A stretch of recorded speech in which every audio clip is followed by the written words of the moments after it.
La dette publique, encore et toujours la dette publique. Il faut moins de dette publique. Dette publique, dette publique, dette publique. Oui, on a compris. Mais en effet, il y a de quoi la prendre au sérieux, cette fameuse dette publique. Son impact est mondial, et rares sont les pays qui ne sont pas sévèrement touchés. La preuve, la dette publique mondiale n'a cessé d'exploser au cours de ces dernières décennies. Mais pourquoi autant de dettes? Que faudrait-il faire? Il faut moins de dépenses publiques. Plus de compétitivité. Un plan d'austérité. Tout privatiser. Oula, doucement, vous en êtes bien sûr? Déjà, comment expliquez-vous que autant de pays soient endettés à ce point-là? C'est bizarre quand même. Et pourquoi ne parlez-vous pas du système des réserves fractionnaires? De la création monétaire par le crédit? Ou de l'article 123 du traité de Lisbonne? Il me semble que c'est important. Quoi? Je vois, vous ne savez pas ce que c'est. Eh bien, dans ce cas-là, il va falloir que je vous explique.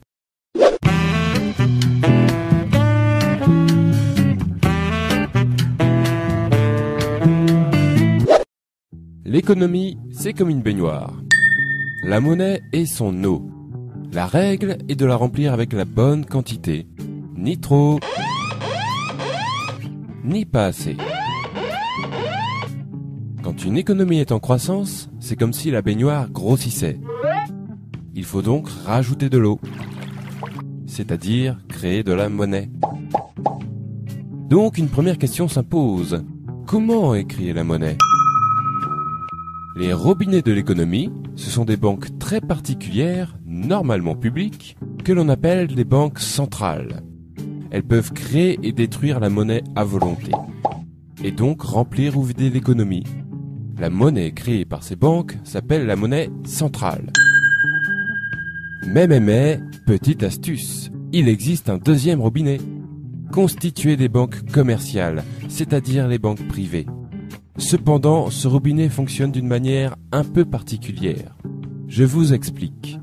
Lorsque l'on fait un emprunt dans une banque, la plupart des gens s'imaginent que la banque donne une partie de l'argent qui est dans ses coffres. Eh bien, pas du tout. La banque va en réalité créer l'argent qu'elle prêtera par une simple écriture comptable.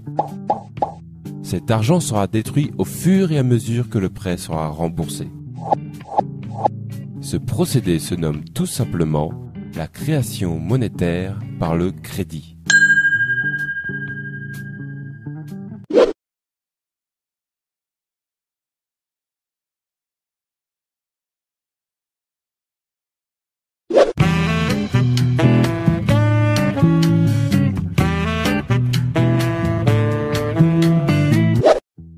Pour savoir lequel de ces deux robinets coule le plus fort, il faut connaître les règles qui permettent de les tourner.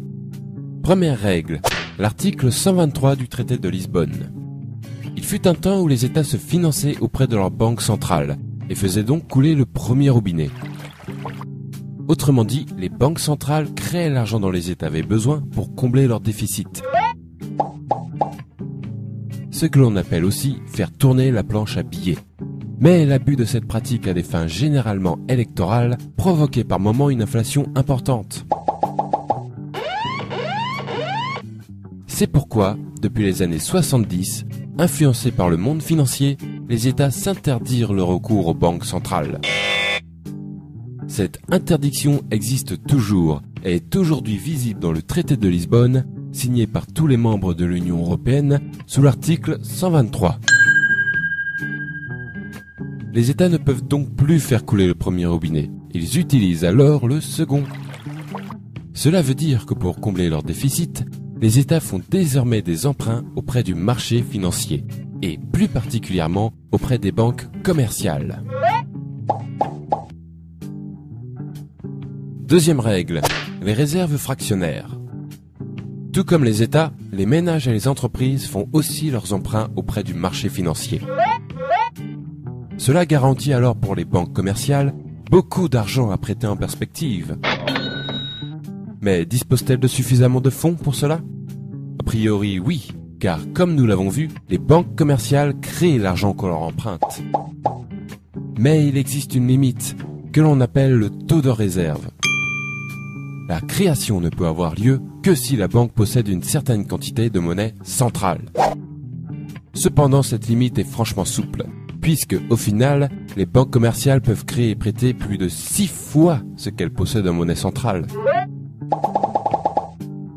Et si malgré cette souplesse, elles sont tout de même à court, pas de souci, puisqu'elles sont autorisées à emprunter autant que nécessaire auprès des banques centrales.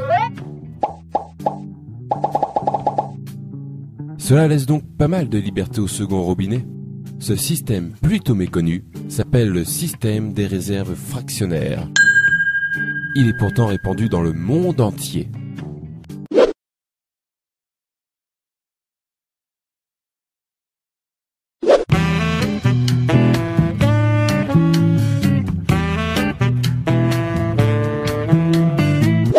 Trêve de robinetterie, revenons à la baignoire. Nous venons de voir que le premier robinet ne sert plus aujourd'hui qu'à alimenter le second. En d'autres termes, la monnaie centrale ne sert plus aujourd'hui qu'un rôle de régulation pour les banques. On peut donc comprendre que la baignoire est alors totalement remplie de la seconde eau. Autrement dit, la totalité de la monnaie en circulation prend désormais son origine dans les crédits accordés par les banques.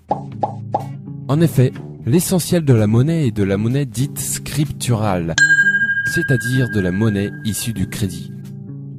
Or, il y a un problème avec cette eau. Elle s'évapore. Et oui, puisque la monnaie provient du crédit, elle disparaît quand ces mêmes crédits sont remboursés. Il faut donc sans arrêt refaire couler le second robinet pour garder la baignoire pleine. C'est-à-dire que les États, les ménages et les entreprises doivent sans cesse emprunter auprès des banques pour que l'économie fonctionne.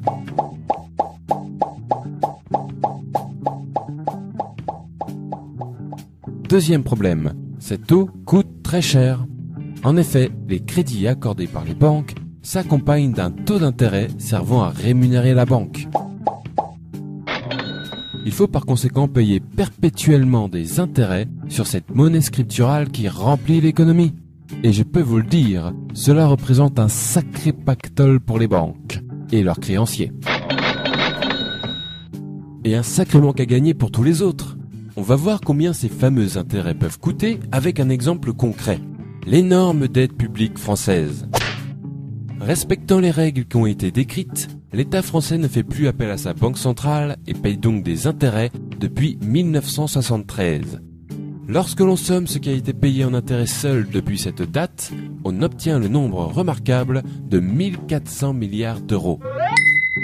Pourquoi remarquable ? Parce qu'il est très proche d'une autre somme, la dette publique française actuelle, qui a augmenté sur cette même période de 1350 milliards d'euros. En clair, ce qui fait grossir la dette, ce sont tout simplement les intérêts de cette même dette. Et n'oublions pas qu'il ne s'agit ici que de la dette publique. La dette des entreprises commerciales françaises, par exemple, elle, est aujourd'hui de 7000 milliards d'euros. Les raisons d'un tel florilège de dettes publiques et privées partout dans le monde sont maintenant plus claires. En effet, une grande partie des pays de la planète baignent dans le même bain, à devoir faire des emprunts et payer des intérêts pour faire fonctionner leur économie. Pour rembourser ces emprunts et ces intérêts, il faut faire d'autres emprunts plus importants, qui amèneront d'autres intérêts plus importants aussi. On aboutit donc de cette manière à une dette qui se nourrit d'elle-même, et grossit, grossit, grossit, inévitablement.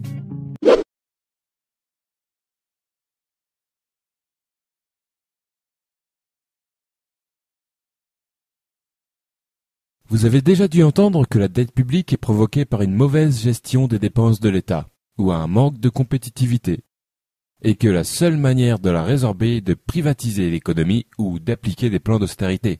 Eh bien, sachez que ce sont des conneries. Il est mathématiquement impossible de résorber l'ensemble des dettes publiques et privées sans aborder la question de la création monétaire par le crédit avec intérêt, puisqu'elles en sont les causes naturelles. Si vous voulez résorber la dette, le premier prérequis indispensable est d'arrêter de faire couler le second robinet pour remplir la baignoire et d'utiliser plutôt le premier à bon escient. C'est-à-dire limiter le pouvoir de création monétaire aux seules banques centrales. C'est le seul moyen d'obtenir un système monétaire qui n'auto-alimente pas sa propre dette. Il y a une quarantaine d'années, les États se sont interdit l'accès à leur banque centrale sous prétexte que le premier robinet était parfois utilisé de manière abusive.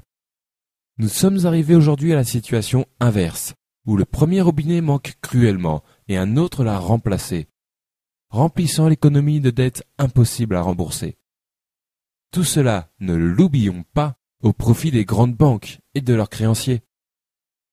Je trouve déplorable qu'un sujet si crucial ne soit ne serait-ce que débattu par la classe politique, ni ne soit jamais traité dans les grands journaux. Merci de votre attention.